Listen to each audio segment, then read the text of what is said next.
People say all the time, oh, we got to dumb down our message. And that is offensive. I hate when people say that because the people we're selling to are smart people. They don't need anything dumbed down. What we have to do is not dumb down messages. We need to lift them up so that anything else that they want to know falls under that. We want to create questions. That's what we want to do.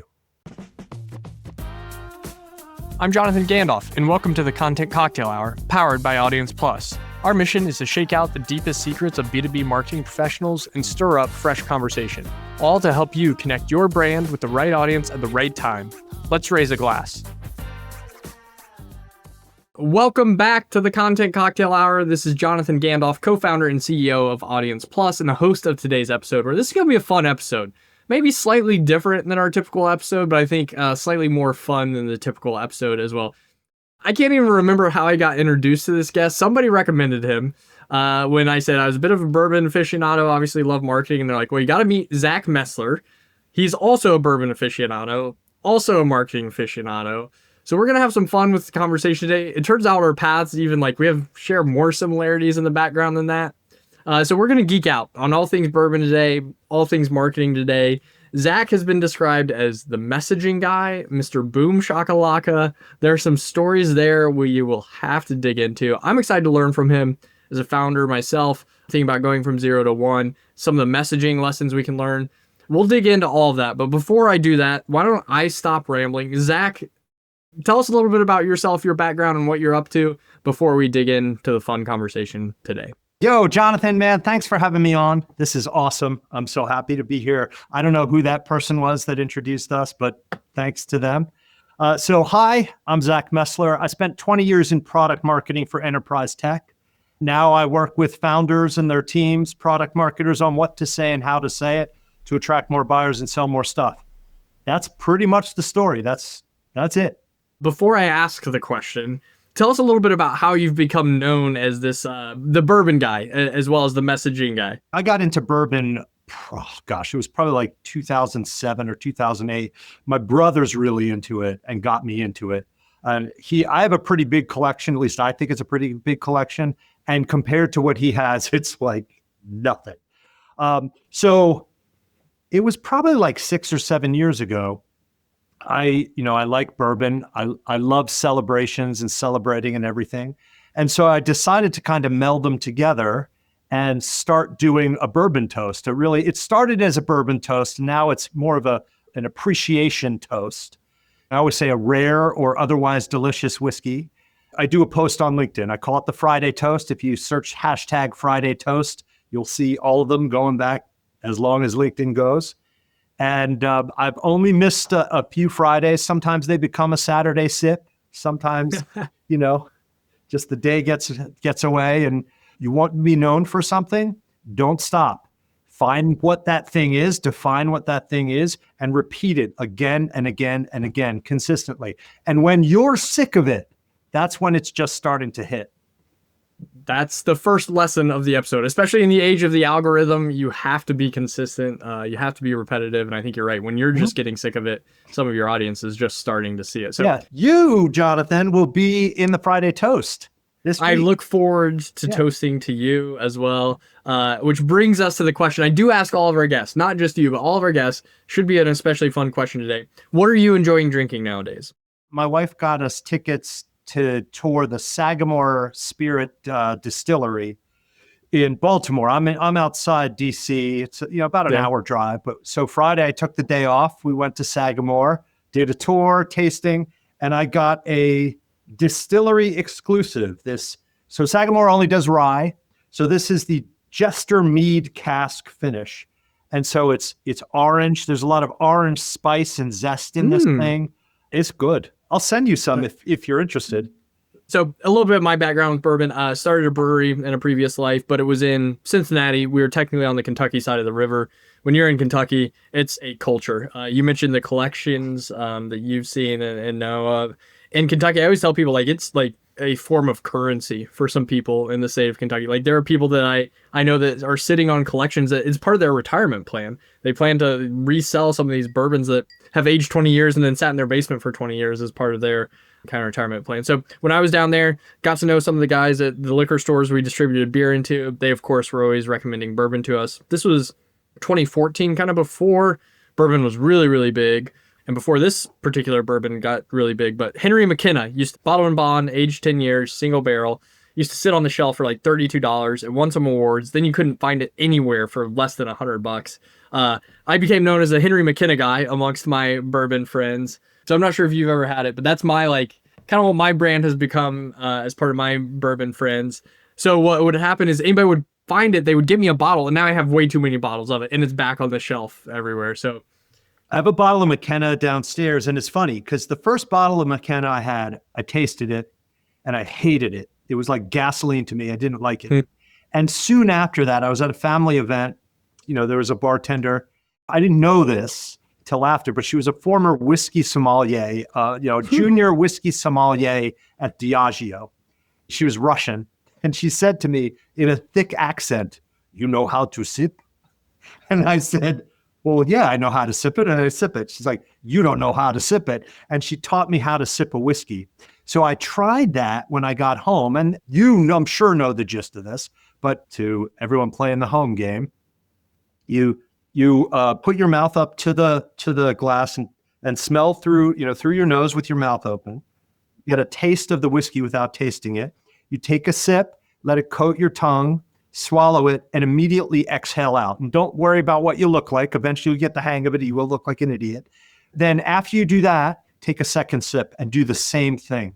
When you're exhaling out, you're getting rid of the extra ethanol on your palate, and you start to taste the notes of the whiskey. If you read reviews of different whiskeys, you're like, oh, notes of dark chocolate or caramel or vanilla. And if you don't exhale like that, even just a little, you're not going to get the full effect. So I did that with that McKenna when I got home from that event. And oh my gosh, totally different. Really, really good stuff. you're exactly right. The brewers at the brewery we started, they would drink beer the same way, or they would test the beer that they had brewed the same way. We'd always mock them because they would stick their nose like in the beer glass basically and like inhale, and we're like, this is weird. And then they would take a swig, coat the tongue, exhale, take another swig, swoosh it around maybe, and then like go. But it is crazy. One of the coolest things we got to do, we had a pretty good partnership with the Buffalo Trace distillery. We were buying some of their used barrels to age beer in, which became a very, very big thing. And we got to do a barrel pick with them. It was the coolest experience. And we've done similar things with coffee where we got to do a cupping experience. And it's one of those things where you're like, coffee is coffee, and then you do a cupping experience. You're like, wait a second, like these are like wildly different in taste profile. And a lot of people think the same thing, and I probably even thought the same thing of, bourbon is bourbon. Yeah, some are slightly sweeter, some are slightly hotter. There's alcohol content, but we tasted 25 barrels side by side with Buffalo Trace, and it was crazy. And we were doing the same thing. They had the same type of glass that you're using, and just a little bit of each, and you'd sniff it and swig it and spit it or swallow it depending on how you were feeling. But it was crazy how different each of those barrels was. Same exact ingredients, same exact process, but just based on where they were at in the rick house, based on the temperatures that rick house were, like based on the seasons, it was crazy to me how different those were. We picked barrel 17, which is also one of my lucky numbers. So we got a barrel pick Buffalo Trace. The bourbon nerds listening to this, and we've already lost the marketing nerds, but the bourbon nerds listening to this, Buffalo Trace, not a high proof bourbon, and typically people think those are thinner, but that bottle, certainly some emotions to it of getting to go through that process. But I swear that bottle of Buffalo Trace was like the best bourbon I'd ever had. And that's what I love about McKenna is that single barrel.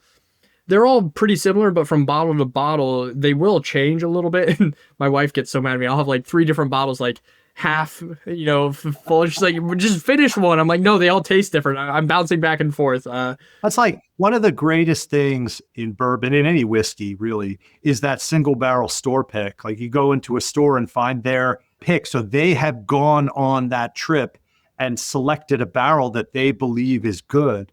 I mean, I have one here. This is one of the best whiskeys I've ever had in my life. It's an Elijah Craig barrel proof single barrel.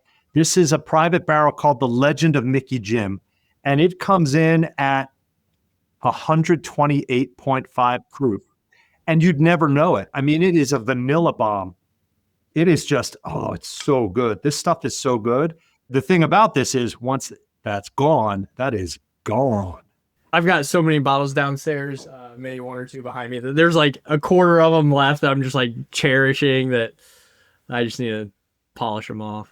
All my rhetorics, I have all the rhetorics, and they all have like this much in them. Well, and I'm being a bad bourbon drink. I've got mine on a huge rock today. It's like our first hot day in the Midwest, and so hey, you do you. My my attitude with whiskey is you do you.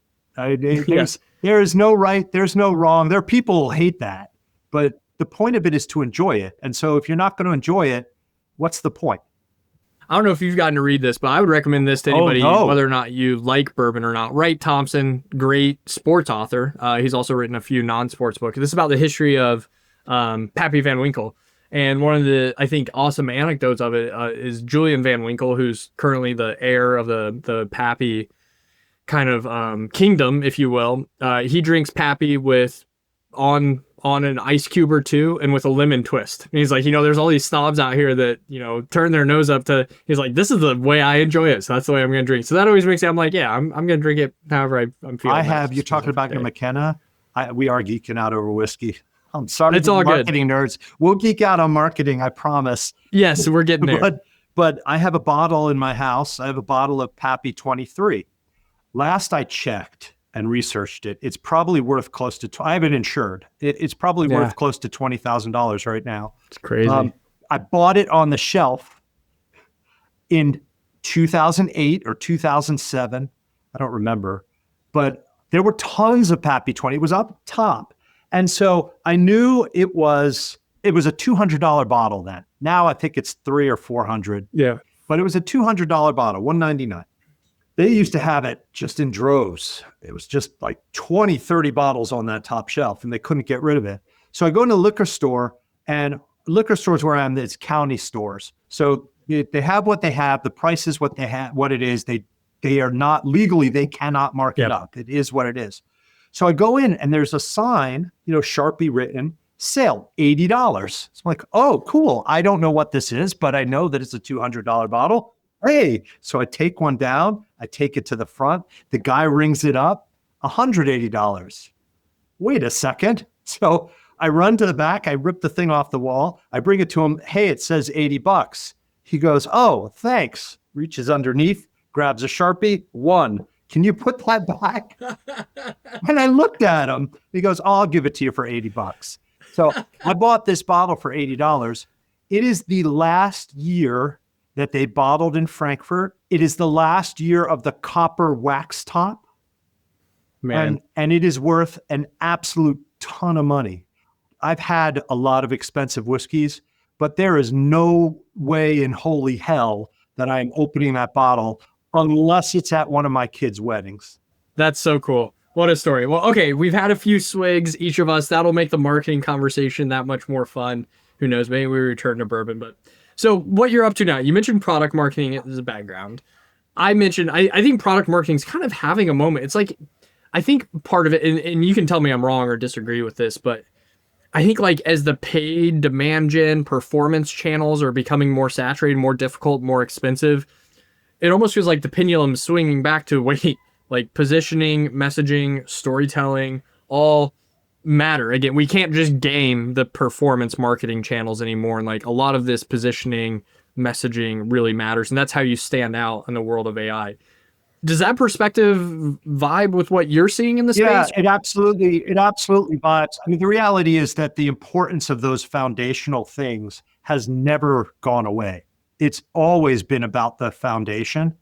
In fact, one of the ways that I know that a founder is going to be a good client is one of the telltale signs is they're working with an agency and their ads aren't performing and they're ready to fire the agency.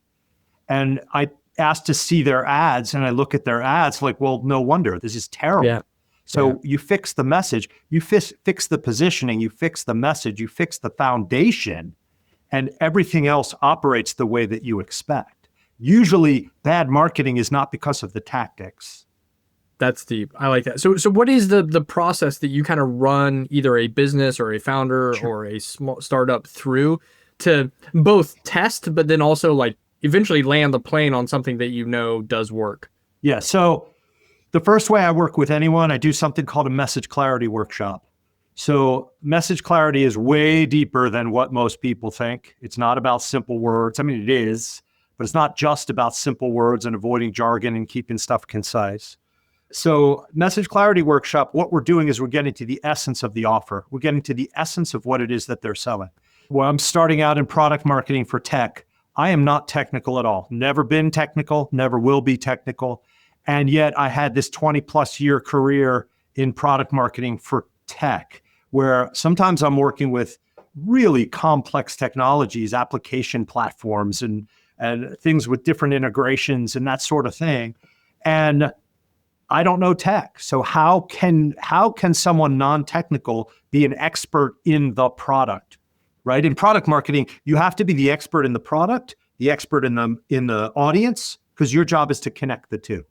So I was a philosophy major, and I leaned in on what I knew, which was philosophy. And I always loved Aristotle. So I loosely based this on Aristotle. And Aristotle talked about essence. And he said it's the thing, well, he said it's that essence, the literal translation of the ancient Greek is that it was to be. So I like to say essence is the thing that makes the thing be the thing. The thing that makes your product be the thing that everybody wants. The thing that makes your product be the thing that addresses all the problems. The thing that makes the thing be the thing. So to get to that essence, I figured, you know what? I have to ask big rock questions. And big rock questions, the way I define big rock questions are the ones that are really difficult. Like, what's the meaning of life? They're the questions that are really difficult to answer. And for founders, especially for tech founders, but for any founders, it's what is it? So this thing that we're selling, what is it? And most founders that I encounter can't answer that. They talk about what it does immediately. What is it?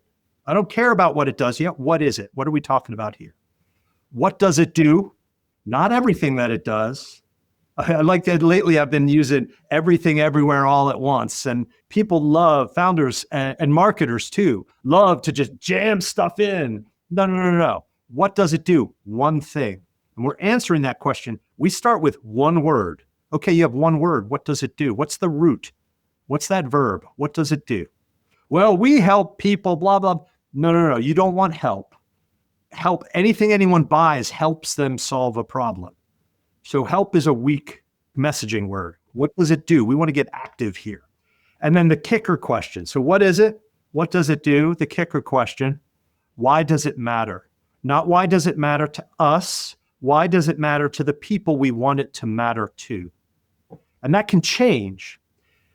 The answers to these questions create a lot of things. First of all, it creates positioning statements. It creates a narrative. Why does it matter becomes a narrative the way that we answer it. There are crystal clear product messages, problem messages, sales messages. Even if you do it right, sometimes you get brand messaging out of it if we're doing the company and not the product itself. So a lot comes from that. And the reason I run people through that first, at least this is what I tell them, I'm different. I don't do messaging frameworks. I've never done those things. I answer 3 questions, and we can answer these 3 questions together, and you'll have all of that and more. Now, of course, to answer these questions, you have to answer other questions too. Who is this for? There are a bunch of them. I'm working on something right now to actually define out all of the questions. So we'll see how many I get to. I think I'm on like 30 something right now. But yeah, so that's how I start working with anyone. And it's really, for me, it's a test too, because I am different. I have a lot of energy. Some people love that. Some people don't. And, hey, cool. For those watching this, you can see the wheels spinning in my head. Like, as you're asking some of these questions, I'm like, man, like I probably have some work to do ourselves on answering some of those questions. I love the idea of you being a non-technical person in a technical product marketing role. When I was a product marketer, I was at a healthcare analytics platform. never spent any time in the healthcare analytics or in the healthcare space at all. And I always told the team, I was like, this makes me the perfect product marketer because if I don't get it, then no, but then like the people we're selling to who are benefits consultants weren't going to get it. Like I needed to be the one that knew our product well enough, learned the space well enough to translate it into something that I in the market could understand. I always think that's an interesting challenge. You mentioned something there. This is a bit of a like personal question I have. You mentioned like the problem that you solve in there or problem solving. How much of a early stage company's marketing should be dedicated at what their product does and who it's for versus the actual problem, like the villain that they are killing? I always say every superhero needs a villain, and we at The Juice and now Audience Plus have never done a great job. We've named a lot of villains along the way, but we've never like truly propped up that one problem that it is like, let's go knock that over and over again. So you're going to get known for what you put out, right? If you're always talking problem and that's all you're talking, well, no one's going to connect the dots. So it is important to talk product all the time. But, and this is philosophical too, I like to say the first rule of product messaging is we don't talk about the product, except we do. We talk about the product all the time, exactly like Fight Club. It's just peripheral. So we're talking about what the problem is that our product addresses. We're talking about what are the outcomes of somebody that uses our product without mentioning our product. What happens when you use it? What are the feelings involved? What's the day-to-day of someone who has that problem that we solve? It's all of these different things. I'll have to send you, I'll find it. I just dug it up for someone. Oh, it's on my LinkedIn on the featured actually right now, the first thing up. There's a post I did where I shared 31 ways you can talk about your product without talking about your product. And that's the key. You're always talking about your product early stage, always, except you're not, except you are. It's kind of like what we were talking about before. The wild card question here. I don't even know the answer to this one, so I'm excited. Mr. Boom Shakalaka, where does that name come from?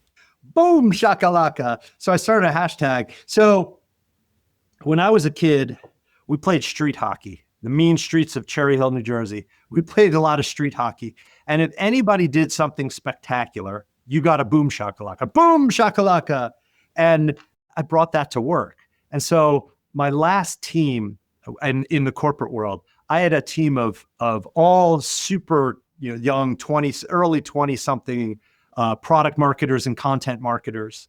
And so anybody did something awesome, like Kamna wrote a killer blog and it was like bringing in so much attention, or Dalton wrote something or created a sales piece that all the salespeople were like, this is killer. They got a boom shakalaka, and we went all boom shakalaka. So it was probably like my last year in corporate, and Kamna Talwar is her name. She's amazing. She was always so wise beyond her years, and she dared me. I was writing a lot of articles on LinkedIn back then. It was when articles were just starting. It was probably like 2014, 2015, 2016, around there. And she said, okay, I dare you to write an article about boom shakalakas. I'm like, okay. So I did. So I wrote an article, a link, it's still there. Business could use more boom shakalaka. I'll send you a link if you want to see it. So she saw that and she's like, okay, that's pretty good. I dare you to incorporate boom shakalaka into your LinkedIn profile.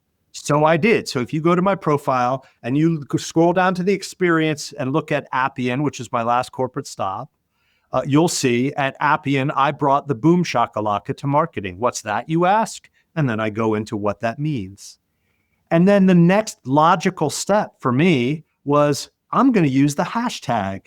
And so I started using the hashtag boom shakalaka on everything I do. Now, because I started with boom shakalaka as a kid, I spell it phonetically. So it's spelled a little differently, which I like.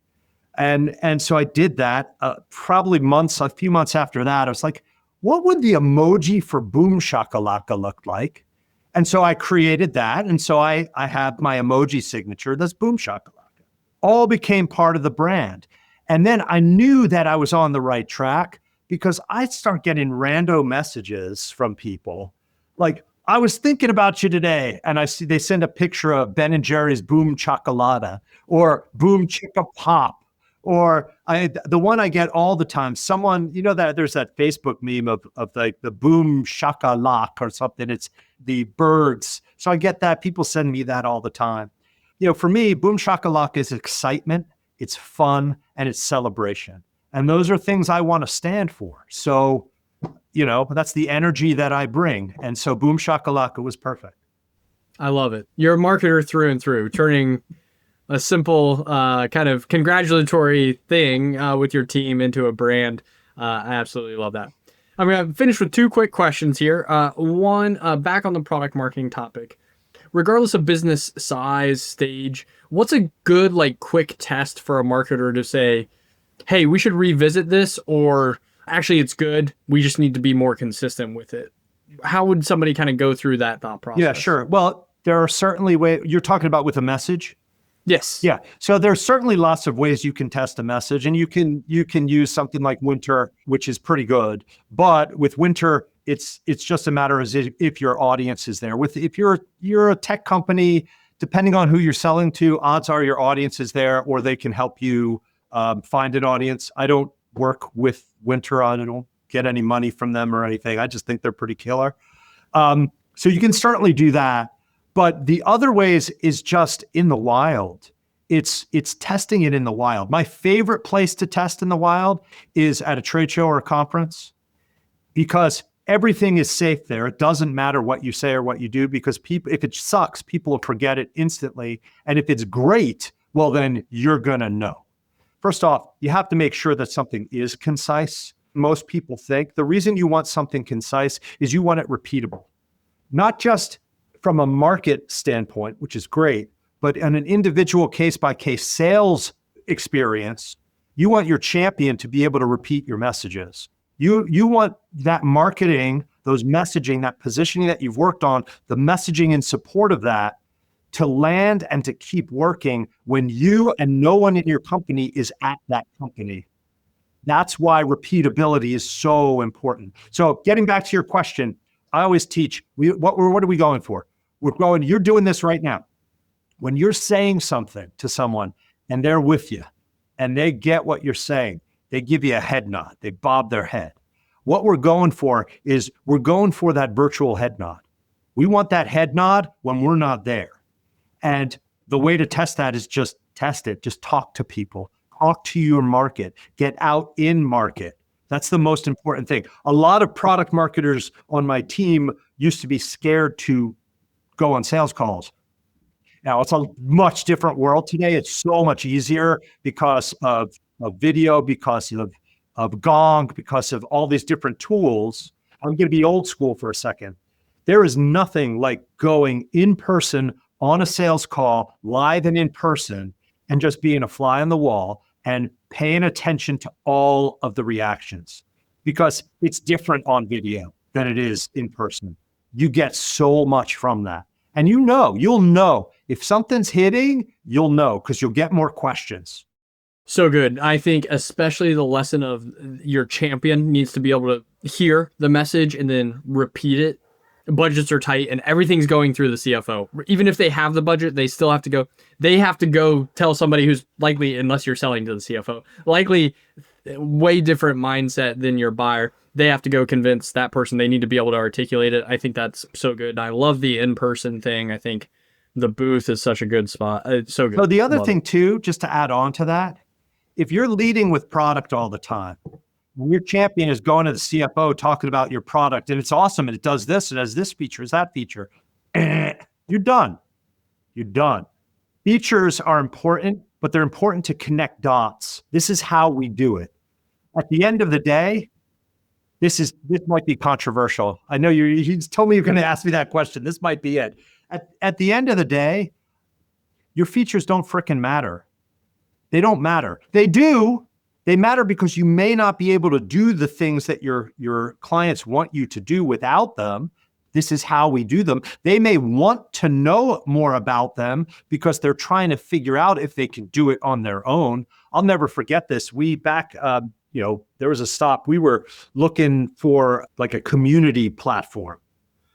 This was at Appian. We were looking for a community platform, and we started taking demos with different companies that had technology, because we were going to build it ourselves, and we wanted to see if we could. And that's why we took the demos. We didn't take the demos because we wanted to buy from them yet. We weren't ready for that. We wanted to figure out if we could build it ourselves first and what it would take.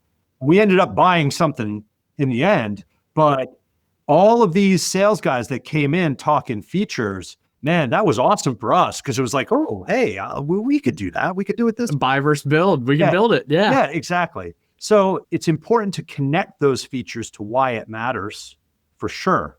It's just a logical thing to bring up now. One of the things that I used to do early on, I started writing myself a messaging guide. I ended up down the road using it for sales enablement, but I would start at a company. Every time I would start at a new company, the first thing I would do is ask those 3 questions. What is it? What does it do? Why does it matter? For every granular feature, so I could understand what the essence was of these different technologies, different features. Then from there, it was a taxonomy exercise. So it's like, okay, all of these are mobility, or all of these are around data, and all of these are around process, so I'd bucketize them, and then do the same exercise for the buckets. Okay, so why does mobility matter? What is it? What does it do? Why does it matter? From there now, I have a holistic picture of this product. And then once I realized, which is a whole other story, which, look, we can talk about it next time, I guess. I started using it for sales enablement, because when you know everything at its essence, even the features, you can hear something from the client, from the prospect, and know exactly the path to go. Oh, they're talking about this feature. I need to show this feature, but I'm going to show it in a way where we don't talk about the technology so much. We just start talking about why it matters. Then they're going to ask me about, oh, how do you do that? Ding, ding, ding. Now we talk about the feature. They're selling to themselves at that point. And I think that's the magic. It's always better if your audience convinces themselves. And so as a product marketer, your job is not to be explicit. It's not to oh, we're going to talk all about the product. Our product is amazing. It does this, it does that, it does the other thing. No.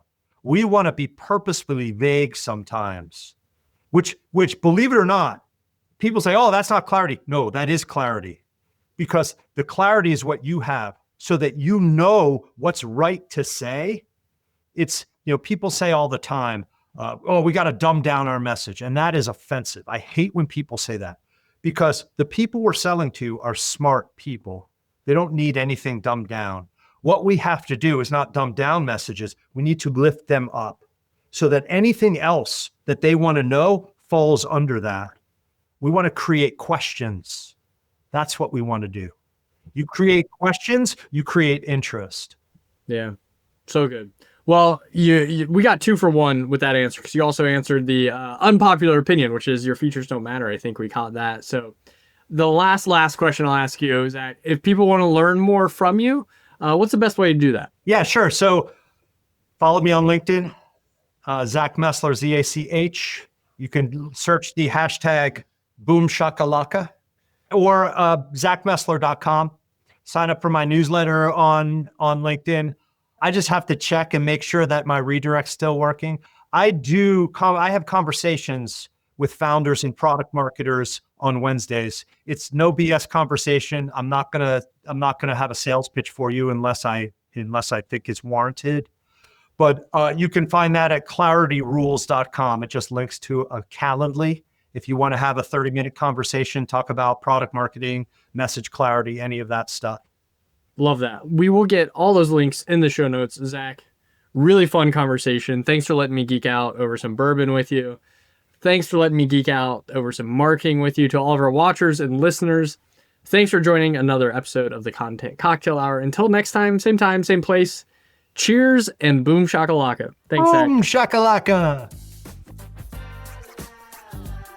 Thank you for joining the Content Cocktail Hour, powered by Audience Plus. If you want to see more episodes or more resources curated for your role, join us at audienceplus.com. See you next time, same place. Cheers.